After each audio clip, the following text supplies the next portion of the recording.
నమస్కారం, welcome to our channel. 2023 సంవత్సరం ముగించుకొని 2024 సంవత్సరంలో అడుగుపెడుతున్న సందర్భంగా ఏ రాశి వారికి ఎలా ఉండబోతుంది, అంటే ద్వాదశ రాశుల వారికి ఎలా ఉండబోతుంది 2024లో అని మనకి తెలియజేయడానికి ప్రస్తుతం మనతో పాటు ముళ్ళపూడి సత్యనారాయణ మూర్తి గారు ఉన్నారు. వారితో మాట్లాడేద్దాం. నమస్కారం గురుగారు. నమస్కారం అమ్మా సుజన. గురుగారు, 2024 సంవత్సరంలో ధనుస్సు రాశి వారికి ఎలా ఉండబోతుందో తెలియజేస్తారా? ధనుస్సు రాశి వారికి ఏలినట్స్ అనే కబ్జా నుంచి బయటకు వచ్చేసారమ్మా. చక్కగా ఏలినట్స్ అనే ప్రభావం లేదు వాళ్ళకి. ఈ హ్యాపీగా వీళ్ళు ఉన్నటువంటి తరుణంలో అర్ధాష్టమ రాహు వచ్చేసాడు. ఎప్పుడు? అక్టోబర్ 30, 2023 సంవత్సరంలో. మరి డిప్రెషన్లకి లోనవుతూ ఉంటారు. ఎందువలన? ఏమండి మాకు చాలా డిప్రెషన్ వచ్చేసింది అండి అని అంటారు తప్ప వీళ్ళు ఎందుకు డిప్రెషన్కి వెళ్ళారు అన్నది మాత్రం విశ్లేషణ చేసుకోరు వీళ్ళు. సపోజ్ ఒక బిల్డర్ ఉన్నాడు, ఒక బిల్డింగే కట్టాల. ఒక బిల్డింగ్ కట్టిన తర్వాత రెండో బిల్డింగ్ వెళ్తే వాడికి టెన్షన్ ఉండదు. వాడేం చేస్తాడు? దురాశకి, రాహు అంటేనే దురాశ, ఆశ, హోప్ వల్ల దురాశ. అది అయిపోయి ఏమైపోయింది, ఇప్పుడు వాడు ఒకేసారి 2-3 స్టార్ట్ చేస్తాడు. అప్పుడు డబ్బులు ఎక్కడి నుంచి తెస్తాడు? స్టాఫ్కి ఇవ్వలేడు, వీళ్ళకి కొన్న వాళ్ళందరి దగ్గర డబ్బులు తీసుకుంటాడు. మరి బిల్డింగ్స్ ఇక్కడ వర్క్ పెండింగ్, అక్కడ వర్క్ పెండింగ్, అక్కడ వర్క్ పెండింగ్. ఈ తయారు చేసేసినటువంటి ఇళ్ళు ఉంటాయి కదా, ఆ ఇళ్ళేమో వెంటనే రెడీగా ఏం కొనడానికి ఈ సాఫ్ట్వేర్ వాళ్ళు ఏం పిచ్చోళ్ళు కాదు. ఇప్పుడు మన వాళ్ళంతా వెల్ ట్రైన్ అయిపోయారు. ఎందుకని? ఈ తెలంగాణ వచ్చిన తర్వాత పాపం మన సాఫ్ట్వేర్ ఇంజనీర్లు ఎంత చెప్తే అంత కొనేవారు, అంత అమాయకంగా. అండ్ వాళ్ళకి చూశారు ఈ భూములన్నీ కూడా ఆర్టిఫిషియల్ భూములు అని. అంతా ఇంజనీరింగ్ చదివినటువంటి వాళ్ళే మన హీరోలు, సాఫ్ట్వేర్ హీరోలు. కాబట్టి వాళ్ళు కొనడం మానేశారు. దెబ్బతో బుద్ధి వచ్చింది బిల్డర్స్కి. ఆ విధంగా మనకి ఎలక్షన్ టైం వచ్చింది. ఇప్పుడు ఈ రిజిస్ట్రేషన్స్ ఇవన్నీ కూడా తాత్కాలికంగా నిలిపివేయబడ్డాయి. అండ్ ఇదివరకు ఏం చేసేవారు? అనఫిషియల్ బిల్డింగ్స్ పంచాయతీ లేఅవుట్లలో అనఫిషియల్గా కట్టిపారేసేవారు, వాళ్ళు చక్కగా అమ్మేవారు, అప్పుడు సాగేవి. ఇప్పుడు అన్నీ కూడా హెచ్ఎండిఏలు ఇలాగ అన్నీ కూడా వచ్చేసి కొంచెం బిల్డర్ల పరిస్థితి చతికిల పడినట్టు అయింది. మరి ఇదంతా ఎవరు చేసుకున్నది? ఒకటికి 4 సార్లు ఎవరు తయారు చేయమన్నారు? 4 ప్రాజెక్ట్స్లోకి ఎవరు వెళ్ళమన్నారు? కాబట్టి కోరి తెచ్చుకున్నటువంటి సమస్య. కాబట్టి అర్ధాష్టమ రాహు, అంతేగాని రాహువుని నిందించకూడదనమాట మనం. అండ్ మిగతా విషయాల్లో ధనుసు రాశి వారు చాలా బాగున్నారమ్మా. అండ్ ధనుసు రాశి నుంచే ముఖ్యమంత్రులు కూడా సెలెక్ట్ అవ్వడానికి అవకాశాలు ఉన్నాయి. అంత బాగుంది ధనుసు రాశి. వీరికి వృత్తి, వ్యాపార, ఉద్యోగ పరంగా ఎలా ఉండబోతుంది అంటారు? వృత్తి, వ్యాపార, ఉద్యోగ విషయాలలో ధనుసు రాశి వారి కింగులు. అండ్ కేతువు రాజ్యస్థితిగతుడై ఉన్నాడు. అండ్ శుక్రుడు మనకి ఆగస్టు 25, 2024 సంవత్సరంలో కొద్దిగా క్రిందకు లాగుతాడు. అండ్ ఎంప్లాయ్మెంట్లో కొంచెం ఫ్లక్చుయేషన్స్ అనేటటువంటి సహజము. వర్క్ చేసినా సరే గుర్తించకపోతే ఏం చేస్తారు? మరి రాజీనామాలు చేస్తారు. అసంతృప్తి వస్తుంది.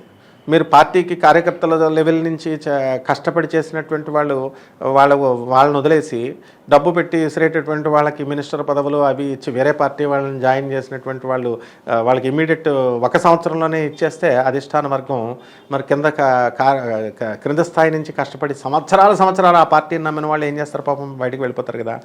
ఈ విధమైనటువంటి అసంతృప్తి అనేటటువంటిది కొంతమందిలో ఉంటుందన్నమాట. అలాంటి చిన్న డీవియేషన్స్ తప్ప వృత్తి, వ్యాపార, ఉద్యోగ 3 విషయాలలో కూడా ఎక్స్ట్రాడినరీగా ఉందన్నమాట. కాబట్టి ప్రమోషన్స్ వస్తాయి. అలాగే మనకి ఎదుగుదల అనేటటువంటిది ఎకనామిక్ ఫ్రంట్లో ఆర్థికంగా వీళ్ళు బలపడడానికి అవకాశాలు ఉన్నాయమ్మా. మరి వ్యాపార పరంగా చూసుకున్నట్టయితే ఇటు ఏ వ్యాపారం ప్రారంభించవచ్చు అనేసి అంటారు. ఇంతకుముందే వ్యాపారంలో ఉన్నవారైతే కనుక ఎలాంటి జాగ్రత్తలు తీసుకోవాలి అంటారు? ఈ ధనుస్సు రాశి వారికి ధనస్థానంలో శని ఉన్నాడు. ఇనప వ్యాపారాలు స్టార్ట్ చేసుకోవచ్చు స్వక్షేత్రంలో. ఆయిల్ ఇండస్ట్రీస్ పెట్టేయచ్చు, ఫౌండరీస్, మేషనరీ, ఎవరి స్థాయిని బట్టి వాళ్ళు అవన్నీ పెట్టేసుకోవచ్చు. అండ్ ఎలక్ట్రానిక్స్ రంగాన్ని జోలికి వెళ్ళకూడదు. ఈ శని విక్రమస్థానంలో ఉన్నాడు కాబట్టి ధైర్యంతో, సాహసంతో వీళ్ళు ఈ యొక్క శనిని ధన విక్రమాధిపతి అనమాట. ఆయన విక్రమస్థానంలో స్వక్షేత్రంలో ఉన్నాడు కాబట్టి నో ప్రాబ్లం. అయితే వీళ్ళు శని వక్రించి 30 జూన్ 2024 సంవత్సరంలో వక్రిస్తాడు కాబట్టి జూన్ ఎండింగ్ తర్వాత వీళ్ళు కొంచెం అటువంటి కొత్త వ్యాపారాలు స్టార్ట్ చేయకూడదు. అండ్ ఎలక్ట్రానిక్స్ జోలికి వెళ్ళకూడదు. ఎలక్ట్రానిక్ షాపులు, సాఫ్ట్వేర్ కంపెనీస్ పెట్టకూడదు. ఉద్యోగాలు చేసుకోవాలి, వ్యాపారాలు స్టార్ట్ చేయకూడదు. అదేవిధంగా ఈ యొక్క గురుడు బ్రహ్మాండంగా ఉంటాడు మనకి ఎప్పటి నుంచి, ఈ యొక్క ఏప్రిల్ 22, 2024 సంవత్సరం నుంచి. అంతవరకు స్లోగానే ఉంటుంది business. And they should not start any business, new business. అంటే బద్ధకాన్ని ప్రోత్సహిస్తున్నారా అండి అంటే, పెట్టాలి, కష్టపడాలి, అది మీ విజ్ఞతకు వదిలేస్తాం. జ్యోతిష్కుడు మా వృత్తి కాబట్టి మేము అది మంచి సమయం కాదు అని చెప్పాలన్నమాట. మరి ఈ యొక్క ఏప్రిల్ 22వ తేదీ 2024 సంవత్సరం తర్వాత వీళ్ళ బిజినెస్లన్నీ కూడా బ్రహ్మాండంగా ముందుకెళ్తాయి. స్వీట్ షాపులు, తర్వాత పూజా స్టోర్స్, ఆ తర్వాత ట్రావెలింగ్ బిజినెస్లు, ఇవన్నీ కూడా చాలా బాగుంటాయి. అండ్ ఈ సాఫ్ట్వేర్ రంగం ఒక్కటే అనమాట. అండ్ ఇంకొకటి ఏంటంటే, ఈ అగ్రికల్చరల్ సంబంధించి దానికి ఆలిడ్ బిజినెస్లు ఉంటాయి, ఆక్వాకల్చర్, అగ్రికల్చర్, ఇలాంటివన్నీ కూడా. సో అటువంటి బిజినెస్ల జోలికి కూడా వెళ్ళకూడదు పెద్దగా. అలాగే రియల్ ఎస్టేట్ లేఅవుట్లు వేసేద్దామండి రియల్ ఎస్టేట్ రంగంలో అని చెప్పేసి బిజినెస్లు స్టార్ట్ చేస్తారు. వాళ్ళు స్టార్ట్ చేసుకోండి. కానీ 7 డిసెంబర్ 2024 సంవత్సరంలో కుజుడు వక్రిస్తాడు కాబట్టి డిసెంబర్ నెలలో వాటి జోలికి వెళ్ళకూడదు వీళ్ళు. ఈ విధంగా బిల్డర్స్గా బ్రహ్మాండంగా ఉంది. మరి ఈ వ్యాపారాలన్నీ కూడా, కన్స్ట్రక్షన్ కంపెనీలన్నీ కూడా బాగున్నాయమ్మా. మరి వ్యవసాయ రంగం వారికి ఎలా ఉంది అంటారు? వ్యవసాయ రంగానికి మనకి బాగుండలేదు కాబట్టి వ్యవసాయం అలాగని చెప్పి వ్యవసాయం రైతు మానేస్తాడా? బాగాలేదని చెప్పినా సరే రైతు చేస్తాడు. అది రైతు నుంచి మనం నేర్చుకోవాల్సింది. అందుకే మహర్షిగా మహేష్ బాబు వచ్చాడు. మరి ఆ వ్యవసాయానికి సాఫ్ట్వేర్ సోదరులు, మన ఫ్రెండ్స్ అందరూ కూడా వెళ్ళి చక్కగా వీకెండ్ సర్వీసెస్ అని మంచి కాన్సెప్ట్ అది. ఆ విధంగా రైతు జాతకం బాగా లేకపోయినప్పటికీ కూడా వ్యవసాయం చేస్తాడు. అప్పుడు హార్డ్ వర్క్ ముందు గ్రహాలు తల వంచుతాయి. అంటే ఎక్కువ లాభాలు రావు, కానీ వీళ్ళకి కొంచెం ఛాలెంజ్గానే వీళ్ళు హార్డ్ ఎర్న్డ్ మనీ లాగా వస్తుంది. కొంతమందికి ఈజీ మనీ వచ్చేస్తుంది ఏం కష్టపడకుండా, ఈ ఏజెంట్స్కి వీళ్ళందరికీ కమిషన్స్కి. మరి అలా కాకుండా కొంతమందికి ఎంత కష్టపడితే అంతే వస్తుంది. ఆ విధంగా ఉంటుంది ఈ సంవత్సరం 2024 సంవత్సరంలో ధనుస్సు రాశి రైతులకి. మరి ఈ రాశి వారికి ఆరోగ్యపరంగా ఎలా ఉండబోతుంది అంటారు? ధనుస్సు రాశి వారికి ఆరోగ్యపరంగా ఇంతకుముందు పాపం ప్రాబ్లమ్స్ ఉన్నాయి. ఇప్పటికీ ఈ ధనుసు రాశి వారికి ఆరోగ్య ప్రాబ్లమ్స్ లేవు. మానసిక టెన్షన్స్ ఉంటాయి. అండ్ యూరినరీ ట్రాక్లో కొన్ని ప్రాబ్లమ్స్ అనేటటువంటివి ఉంటాయి. అండ్ వెనిరాలజీ అండ్ డెర్మటాలజిస్టులని కంపల్సరీ వీళ్ళు వెళ్ళాల్సినటువంటి అవసరం ఉంది. అండ్ లివర్ సంబంధించినటువంటి వ్యాధులు ఎవరికైతే ఉన్నాయో ఆ వ్యాధులన్నీ కూడా తగ్గిపోయి లివర్ మళ్ళీ రికవర్ అవుతుంది. అండ్ వీళ్ళకి లంగ్స్కి సంబంధించి మనకి ఈ కొంచెం ఇన్ఫెక్షన్స్ రాకుండా చూసుకోవాల్సినటువంటి అవసరం ఉంది. ఇక మిగతాదంతా కూడా జనరల్ హెల్త్ని ఏం డిస్టర్బ్ చేయదు. ధనుసు రాశి వారిలో కుటుంబ పరంగా ఎలా ఉండబోతుంది అనేసి అని అంటారు? ఎలినెట్స్ అని పోయింది కదా, కాబట్టి కుటుంబ పరిస్థితి బ్రహ్మాండంగా ఉంటుంది. ఇంట్లో వాళ్ళని వీళ్ళు రెస్పెక్ట్ ఇస్తారు, వాళ్ళు వీళ్ళకి రెస్పెక్ట్ ఇస్తారు. ఈ ప్రేమలతో చచ్చిపోతారనమాట ఈ ధనుసు రాశి వాళ్ళు. ఎవరు ఫ్రెండ్స్ ఇంటికి వెళ్ళినా సరే వాళ్ళు కూడా ఎంతో ఆప్యాయంగా వీళ్ళని చక్కగా చూస్తుంటే, అరే ఫ్రెండ్స్ చూపించేటటువంటి ప్రేమ చూసి ఉక్కిరిబిక్కిరి అయిపోతారు. ఆ విధంగా ఇంట్లో ఉన్నటువంటి వాళ్ళందరూ కూడా ఒకరినొకరు తెగ రెస్పెక్ట్ ఇచ్చుకుంటారు. అందరికీ కూడా ఫుల్ హ్యాపీగా ఉంటారమ్మా. మరి అలాగే ఈ ధనుసు రాశి వారిలో విద్యార్థులకు కానీ, విదేశాలకు వెళ్ళాలి అనుకునే వారికి కానీ ఎలా ఉండబోతుంది అనేసి అని అంటారు? విదేశాలకు వెళ్ళాలనుకునేటటువంటి విద్యార్థులు బ్రహ్మాండంగా వెళ్తారు. కాకపోతే కొంచెం వీసా వెంటనే రాదు, 2 సార్లు ప్రయత్నించాల్సినటువంటి అవసరం ఉంది. అధిక డబ్బు ఖర్చు అవ్వాల్సినటువంటి అవసరం ఉంది. చదువులో రాణిస్తారు. ధనుసు రాశి వారు చదువులో అద్భుతంగా చదువుతారు. ఏప్రిల్ 22, 2024 సంవత్సరం నుంచి మంచి మార్కులు వస్తాయి. అలాగే యూనివర్సిటీస్లో సీట్లు వస్తాయి. కానీ అర్ధాష్టమ రాహు ప్రభావం వలన మనకి కొంచెం ఇది జరుగుతుంది. ఈ యొక్క ఏప్రిల్ 22 తర్వాత మనకి గురుడు షష్ఠ స్థితిలోకి వచ్చినప్పటికీ కూడా, మరి ఈ యొక్క గురుడు ఏప్రిల్ 22, 2024 సంవత్సరంలో వరకు పంచమ స్థానంలో ఉన్నా కూడా మనకేమవుతుందంటే గురుడు ఆ 2 స్థానాల్లో కూడా శుభ ఫలితాలు ఇస్తాడు.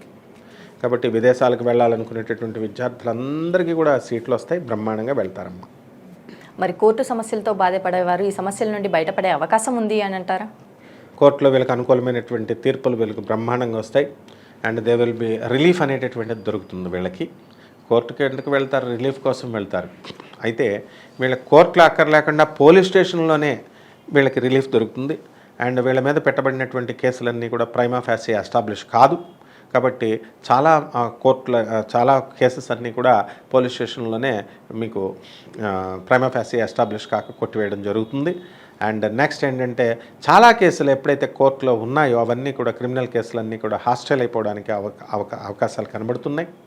అండ్ జడ్జిమెంట్ వీళ్ళకి అద్భుతంగా వీళ్ళకి అనుకూలంగా వీళ్ళకి తీర్పులు వస్తాయమ్మా.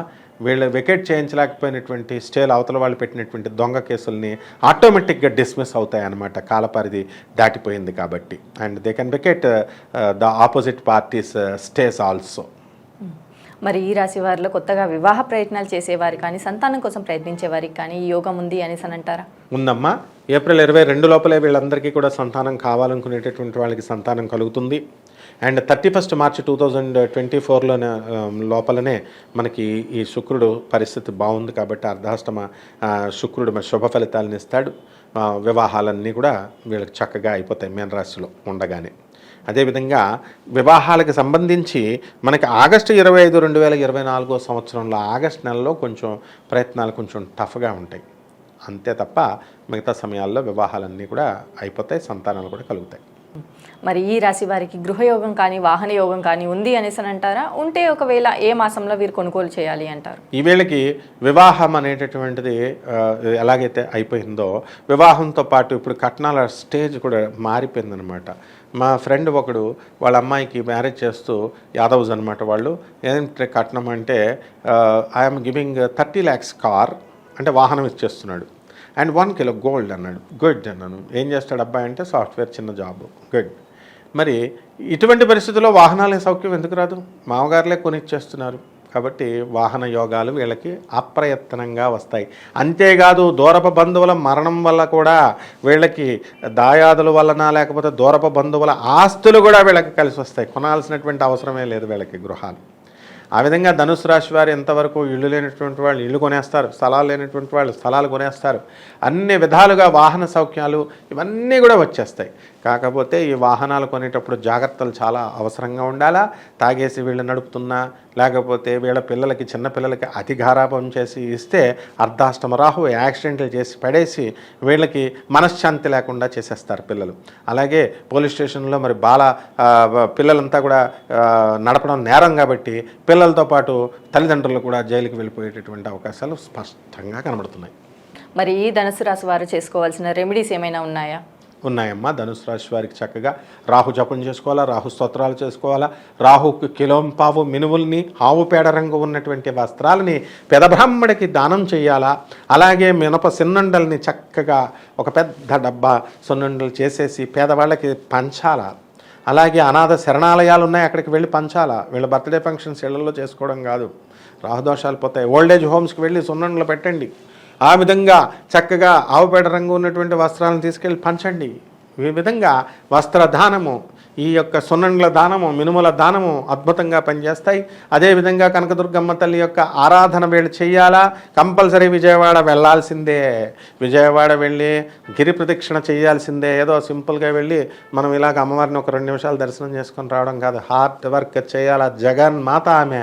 కాబట్టి విజయవాడ వెళ్ళినటువంటి వాళ్ళు అరుణాచలానికి పోటీగా అంతే దూరం గిరి ప్రదక్షిణ చేయాలి కంపల్సరీగా. అంటే అంత శ్రద్ధ చూపించమని అర్థం. అక్కడ అరుణాచలానికి ఎంత ఉత్సుకత చూపిస్తున్నారో అంత ఉత్సుకత ఇక్కడ మీ రాహు దోషం పోవడానికి మీరు చూపించుకోవాలా. అక్కడ అరుణాచలం వెళ్తే పుణ్యం వస్తుందని చెప్తున్నారు, అంతేగాని గ్రహదోషం పోతుందని ఎవరో ఇంకా ఓపెన్ చేయలేదు. ఓపెన్ బ్యాట్స్మెన్ లాగా ఎవరు చెప్పలేదు. ఇంకా మిగతా జ్యోతిష్కులు ఇప్పుడు చెప్తారేమో, మనల్ని చూసి చూద్దాం. అండ్ ఇక ఈ యొక్క కనకదుర్గమ్మ తల్లి యొక్క పాదపద్మాలకి ఇళ్లల్లో కుంకుమార్చన చేసుకుంటే బ్రహ్మాండంగా ఉంటుందమ్మా, రాహుదోషం పోతుంది. అలాగే గురుగారు, ధనుసు రాశి వారికి 2024 సంవత్సరంలో ఎలా ఉండబోతుంది, అలాగే వీరు రాహును ఎలా ఆరాధించాలి, ఎలాంటి దానాలు చేయాలి, అలాగే అమ్మవారిని ఎలా పూజించాలి అనేసి చాలా బాగా వివరించారు గురువు గారు. Thank you so much. Welcome అమ్మా.